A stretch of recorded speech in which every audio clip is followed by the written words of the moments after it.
Hi there, this is Prof. Johan from the Department of Chemical Engineering at the University of Pretoria. Welcome to my series on the Introduction to Chemical Engineering and Chemical Engineering Principles. The next topic for discussion is limiting reagents and excess. Let's start with the same reaction we had before, where 2 moles of CO reacts with O2 to form CO2. But this time we say that we feed 15 moles of CO and 10 moles of O2 to the reactor.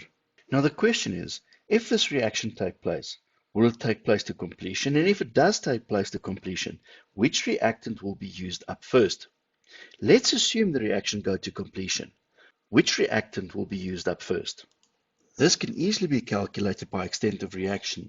In this case, we talk about the maximum extent of reaction, where we assume that all of species CO is consumed. So if we charge 15 moles, 0 moles need to go out. We divide by the stoichiometric coefficient minus 2. We calculate a value of 7.5 for the extent of reaction for the CO max. In the same way, we can calculate the extent of reaction for O2 as 10. With 10 moles being fed and the stoichiometric coefficient of 1.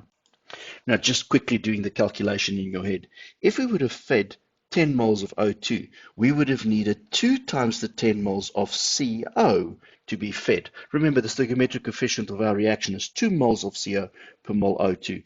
So 20 moles of CO is going to react with the 10 moles of O2. But we only fed 15, so it's clear that the one with the lowest maximum extent of reaction is the reagent that is limited. So in this example, we're feeding more oxygen into the system than what can react with all the CO fed to the system. And the maximum extent of reaction for the O2 is thus more than the maximum extent of reaction for the CO. So the CO is the limiting reagent, having the lowest extent of reaction max. Now, in the same way we refer to the CO as the limiting reagent, we refer to as the O2 as the reagent in excess. The reactant with the highest maximum extent of reaction is referred to as the excess reagent. We can now calculate the amount of O2 in excess by looking at the amount of O2 theoretically reacting with all the CO and referring to this as the oxygen theoretically needed.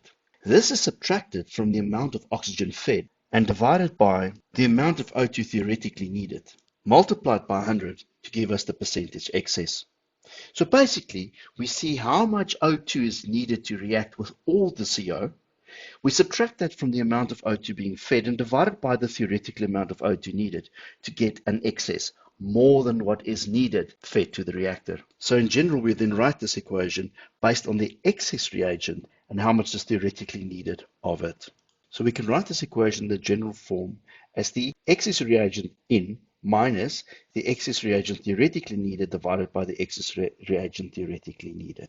Or as the number of moles of the excess reagent in excess divided the number of the moles of the excess reagent theoretically needed for the reaction.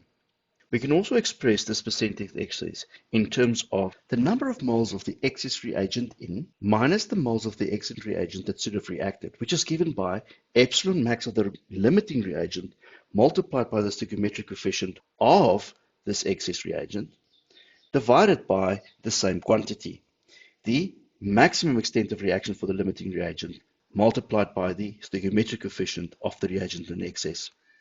You can actually go play with all these equations for the extent of reaction and the moles of the units theoretically fed, needed, consumed to develop your own equation to calculate the percentage excess. Hope to see you for the next lecture.